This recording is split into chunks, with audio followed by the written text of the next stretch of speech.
ჩვენ მრავალტანჯულს, იმიტომ რომ ეს კორუფცია ნამდვილად ეს არის ყაჩაღობა. რასაც ჩვენ ახლა თვალს ვადევნებთ, რა კორუფცია იყო 90-იან წლებში. ეხლა ამას, რასაც ჩვენ ახლა უყურებთ, როგორც აღმოჩნდა, მეტნაკლებად რაღაცა დონის მაღალი თანამდებობის პირს ქართულ ოცნებაში ყველას აღმოაჩნდა ან ფიქტიური სიგარეტის ქარხანა, ან სპირტის ჩამოსვლელი არალეგალური ფაბრიკა. ეხლა როგორც ირკვევა ამ პატივცემულ ადამიანს აღმოაჩნდა ხაზინადარი, რომელიც კრებდა ფულს, არ არის ეს კორუფცია რა. ეს დღევანდელი кейსზე რაც არის საუბარი, ეს არის ჯგუფი, რომელიც ყველაფერში ჩანდა და მუდმივად იყო უზარმაზარი ტენდერების პირდაპირ, რა ვიცი, წამგლეჯით სახში წამღები ხალხი, რომლებიც ამ ფულს აგროვებდნენ. ეს იყო ამ ადამიანის ხაზინადარი, ასე მოდი მოლარე, შავი სალაროს მჭერი, რა გასაგებია და ის ზებნილია ეს პაიკიძე, რომელზეც საქართველოში ექსპერტებს, კორუფციის ექსპერტებს ახალგაზრდა გოგობიჭებს, ამაზე აქვს ფაქტიურად რაღაცა ენციკლოპედია შედგენილი. ნამდვილად სტუდია მონიტორის გამოძიება არსებობს და არა მარტო მას. არ არსებობს NGO, არ არსებობს კვლევარი ორგანიზაცია, სადაც ამ ადამიანთან დაკავშირებით ყველაფერი ზედაპირზე არ იყოს უკვე წლების განმავლობაში. ეს ამის კომპანია ფიგურირებდა საღდრისის აფეთქებაში. კონტრაქტორი ყოფილა და ეს ყველა მიცოდა ამ ქვეყანაში, ვის დაინტერესებული იყო. შემდგომ ტენდერები, რაღაცა მშენებლობები, ყველგან ეს არ არის კიდევ ეს არის ყაჩაღობა, ძარცვა ქვეყნის. ამიტომ ძალიან მნიშვნელოვანია, რომ ხა ჩვენ მოქალაქეებმა ისე კი არ უყუროთ ამას როგორც სეირს.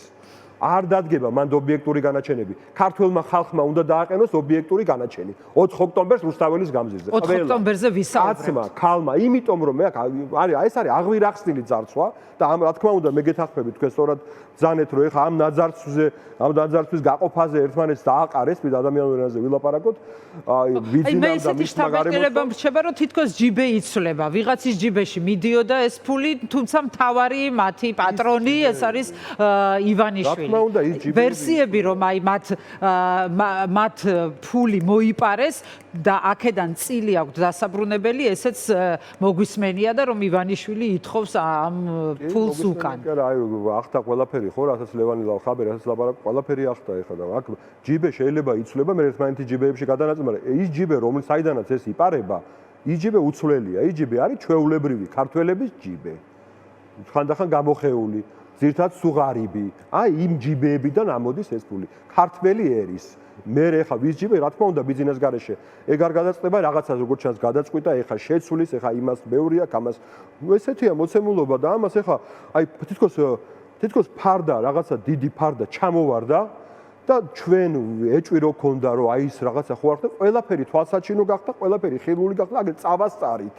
თელ გუნდს ოღონდ ქართული ოცნების წავასწარით აი ამ უმოწყალო ძარცვა გლეჯვაში. ჩვენ კი დიდი ხანია წავასწარით და დიდი ხანია ვამხელთ მათ, მაგრამ ისინი რატომღაც ამ დრომდე ყურს არ იბერტყავდნენ ამაზე ყველაფერს და ეხლა უცბად მოუნდათ რომ კორუფციასთან მებრძოლები გამხდარიყო. იმიტომღაც რომ ამას ჭირდება სწორი კონსოლიდაცია. აგერ არის თარიღი 4 ოქტომბერი, ყველა ქართველმა გამოუტანოს ამათ ობიექტური განაჩენი ამ დღეს.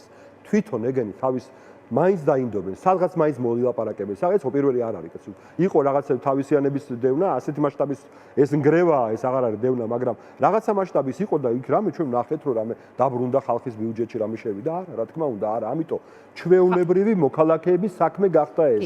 უკვე შეუძლებელია, სირცხვილიც არის სიმართლე გითხრათ, ამას თვალი ვადევნოთ და უი რაღაცები ვიძახოთ. რა თქმა უნდა, ხალხისთვის არაფერი არ იცვლება. მთავარი არის ხალხისთვის უნდა შეიცვალოს და მართლაც დაეთყოს ეს მოქალაქეების ჯიბეს. თუმცა მე წავიკითხე ჩემს შესავალში ირაკლი ნადირაძეს ჰქონდა ძალიან საინტერესო სტატუსი ღარიბაშვილთან დაკავშირებით, რომ ის იყო დაბარებული დაკითხვაზე და ის რასაც წინასწარმეტყველებდა ლევან ხაბეიშვილი, რომელსაც მოკითხვა მინდა აქედან შეუთვალო თუ აქვს მას ტელევიზორი პასტისა და ფურცლის გარეშეა ადამიანი დატოვებული, ტელევიზორს ვინ აღირსებს, დარწმუნებული ვარ, სრულ ვაკუუმში ყავთ, მაგრამ ქარსელაძესაც ახსენებდა და ასე შემდეგ. თქვენ ხო არიცით რამე ამ დამატებითი დეტალები, იმიტომ რომ მე მომისმენია თქვენგან, როდესაც ამბობდით, რომ მაინც მოდის ჩვენთან ინფორმაცია და ხაბეს დაკავება არაფერს არ ცვლისო.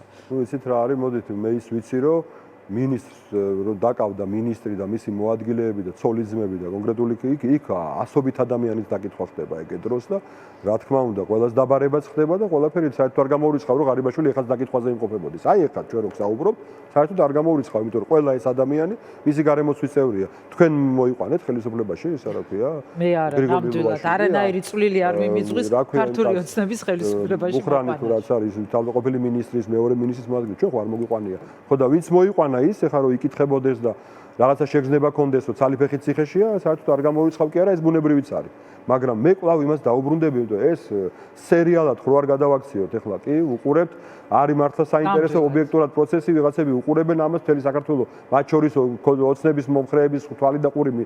ამის აქეთ არის მიპყრობელი, მაგრამ ამას ჭირდება ჯანსაღი რეაქცია. ჯანსაღი რეაქცია არის ის, რომ ეს უნდა მორჩეს. უნდა მორჩეს მაშინ, როცა გადაწყვიტავს ქართველი ერი და ქართველმა ერმა გადაწყვიტა, რომ ეს არის 4 ოქტომბერი და ქართველმა ერმა უნდა დაუყენოს ამათ ობიექტური განაჩენი. ყველას ერთად, ერთი განაჩენი, ერთი გამარჯვება ჭირდება ყველას ეხლა აქ. რომ რაღაცა ნორმალურ ფარგლებში მოდით მე დრო გვაქვს ცოტა დარჩენილი და ვისაუბროთ 4 ოქტომბერზე, ამ უმნიშვნელოვანეს თარიღზე, რომელიც ზოგისთვის საარჩევნო თარიღია და ზოგისთვის არის ამ ხელისუფლების გასტუმრების მშვიდობიანი ამბოხის რევოლუციის, მოკლედ მშვიდობიანად გასტუმრების თარიღია ზოგისთვის. რა გაძლევთ აი ამ ასე დარწმუნებით, როცა საუბრობთ ბატონო მურთას. მე მინდა რომ გავიმეოროთ, მე მომისმენია არაერთხელ არაერთი რესპონდენტისგან ეს ყველაფერი, მაგრამ ცოტა დრო რჩება 4-მდე, ეს არის მნიშვნელოვანი კითხვა. რა გაძლევთ თქვენ აი ასეთ დარწმუნებულობას, აი ამ შეგრძნებას, აი ეს დაბეჯითებით იმის მტკიცების საფუძველს, რომ 4-ში ყველაფერი დასრულდება. პირველ რიგში, მოდი რომ არ დავაკინოთ არავინ. ერთწლიანი უწყლეთი პროტესტი, რომლის ღვიძლი შვილიც არის 4 ოქტომბერი. ციდან არ ჩამოვარდნილა ეს თარიღი. ის რომ საქართველოს იბრძვის, აი ეს უპრეცედენტოა. ის რომ ოპოზიციური პარტიები არ შევიდნენ პარლამენტში, ეს უმნიშვნელოვანეს არასოდეს არ მოხდარა ჩვენი ქვეყნის ისტორიაში. უბრალოდ არასოდეს არ მოხდარა. არც ერთი გარემოება, არც მეორე. და მესამე გარემოება ის რომ თვითონ ქართული ოცნება არის მუდმივი ნგრევის პროცესში. რო დაგორდნენ კიბეზე ეკა რო დაგორდნენ, მოგორავენ და ვხედავთ, რომ ფეხზე ვერ დგებიან. იმ ყოველი შემდეგი რაღაც აი ამ ვარდნის შემდგომ კიდე ახალი ვარდნა, კიდე ახალი ვარდნა, ყველა ერთად თვალს ვადევნებთ ამას და ეს ყველაფერი ერთობლიობაში იძლევა. პლუს ამას დავამატოთ სანქციები, დავამატოთ არაღიარება, დავამატოთ ის რომ მთელი აი მე კინკილა ადამიანი არა ვარ ნამდვილად რა, უამრავი მეგობარი მყავს, აქტიური ვარ, კომუნიკაბელური ვარ რა ზოგადად და გზნობა ამას ხალხში მარტივად რო ვთქვათ რა, ყველას ამოუვიდა ყელში, კაცო, ქართული ოცნების კოორდინატორებს აღარ კოორდინატორობენ, გესმით? აღარ კოორდინატორობენ, ხო ატყობთ ქუჩაში. ამის იმედად. აღარ ქადაგებენ, ხო ის ვეღარ. მოდით, აი ვთქვათ, იცით რატო? იმიტომ რომ ქართული ოცნება არ ზის გულხელ დაკრეფილი, ხომ ასეა? კამერა ჩამოთვალე. არა, ცოტა არ არის და ერთობას და ხალხის სიმრავლეს აქვს უდიდესი მნიშვნელობა, თუმცა კიდევ ერთხელ ვამბობ, მე მომეცით უფლება რომ ვიყო სკეპტიკური, სინამდვილეში მთელი გულით და სულით ვარ 4 ოქტომბრისკენ და გამარჯვებისკენ ნამდვილად, მაგრამ მე ჟურნალისტი ვარ, მე ეს კითხვები უნდა დავსვა. ბატონ მურთას, აი არს ხედან ისინი გულხელ დაკრეფილი. ყველა პოლიტიკური ლიდერი, თითქმის ყველა, ნუ რაღაცა 1-2-ის გამოკლებით არის ციხეში. ჩვენ ვხედავთ თუნდაც აი იმ ინფორმაციის კვალდაკვალ, რომ ჩვენსკენ მოდის ხალხი, გადმოდის რაღაც ინფორმაციებს ვიღებთ, ამის კვალდახან დაშანტაჟება, დაშინება, მათივე გუნდის წევრების თუ ყოფილი წევრების ამას ვადევნებთ თვალს. ცხადია ისინიც ემზადებიან. აი რისთვის რისთვის ხართ მზად? რა პროვოკაციისთვის? პროვოკაციის მოწყობაც ხომ არ იქნება სირთულე მათ.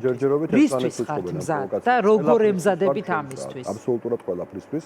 მოდით იქიდან დავიწყოთ, რომ რაღაცისთვის ემზადება ქართული ოცნება და გულხელდაკრეფილი არზიან გულხელდაკრეფილი ჯერჯერობით ერთმანეთის ჟუჟვაში და დაპატიმრება, აოხრებათ არიან დაკავებული. რასაც მივესალმები, პირდაპირ გეტყვით. კარგია მეტი ასეთი ამბავი ესა ვერ ჩერდება, გესმით ისინი იმდენად წმიდა დაპირისპირებენ, ვერ აჩერებენ, ვერც გააჩერებენ ამ პროცესს. ეხლა რა შეეხება იმას, ვისი იმედი მაქვს, ქართველი ხალხის იმედი მაქვს. გულწრფელად გეუბნები.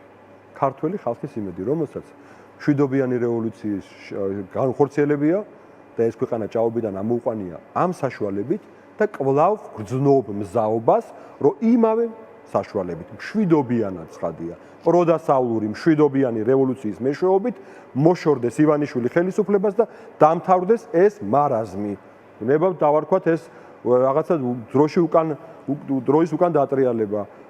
კოლოსალური ძარცვა ქვეყნის. ქართველების გადინება ქვეყნიდან. კი მჯერა მე მწამს ჩემი ერის მე ვიცნობ მიყვარს ჩემი ერი. ვიცი რას ნიშნავს ქართველი, რისი ატანა შეუძლია, რისი ატანა არ შეუძლია.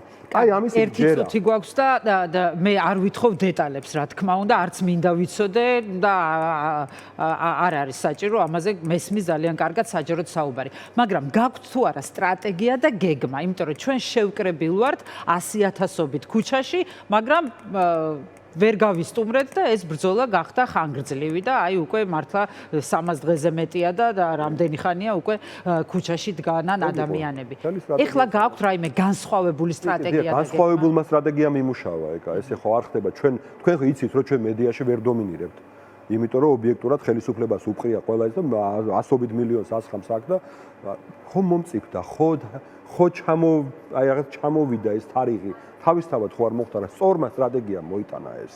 ის რომ მთელი საქართველო ამაზე მსჯელობს, საუბრობს, ემზადება 4 ოქტომბრისთვის, ეს სტრატეგიის ნაწილია. შედეგია ამისი. თავიდან იყო ნაკლები რწმენა, იყო რაღაცა სკეპტიციზმიც, იყო რაღაცა გამოვა, კი მაგრამ აგერ იმედია, რა აღარ უყურებს იმ იმედს ეს ხალხი, კაცო. ყველამ შემოხედა ამ ამბავს, იმიტომ რომ ყველა მიხვდა, რომ ეს არის სწორი, ერთადერთი გამოსავალი. ამდენ გადაკვანძულ, ამდენ კლანს, ამდენ კორუფციას, ამდენ ვიღაცეების ბანდები, ამას ვერ განკვანძავს, ვერა ეს შეუძლებელია ბიუროკრატიული რაღაცნაირი მონოტონური ტონა, ეს შეიძლება ამას 100 წლის შემდეგ შეიძლება თუ ესე გაგრძელდა, ჩვენ არ ვიარსებოთ როგორც ერა. ამიტომ ეს არის მნიშვნელოვანი, ეს არის სტრატეგიაც, თანადგომა, გვერდჩიდგომა, რა თქმა უნდა არსებობს გარკვეული გეგმებიც, მაგრამ გეგმა იმის გეგმაა, რომ იმუშაოს წინასწარ არ უნდა გაუგზავნოს დეპეშა კონკრეტულ კაც სოლოლაკში. მადლობა.